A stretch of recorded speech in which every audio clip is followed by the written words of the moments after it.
Hey guys, today we're cooking pasta in the air fryer. It's fast, easy, and great for a quick meal. Let's jump right into the video. Alright, so you need pasta of your choice, a cup of water, a dash of olive oil, some salt, and an air fryer safe dish. And also, don't forget your heat resistant gloves for when we take the dish out of the air fryer. Start by adding about 1 cup of dry pasta into your dish. You can adjust this based on your serving size. Now pour in just enough water to cover the pasta. This helps it cook evenly and keeps it from drying out. Add a drizzle of olive oil to prevent sticking and also a pinch of salt for flavour.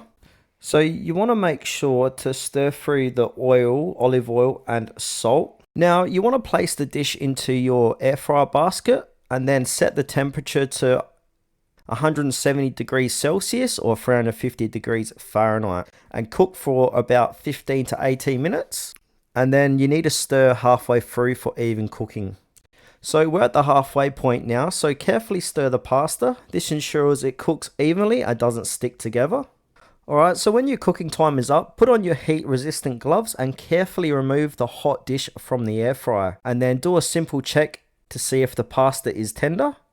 If it isn't up to your standards, just put it in for another minute or two and just keep an eye on it. Alright, so now it's ready. So simply add your favourite sauce, cheese or herbs for extra flavour and enjoy. Cooking pasta in the air fryer is that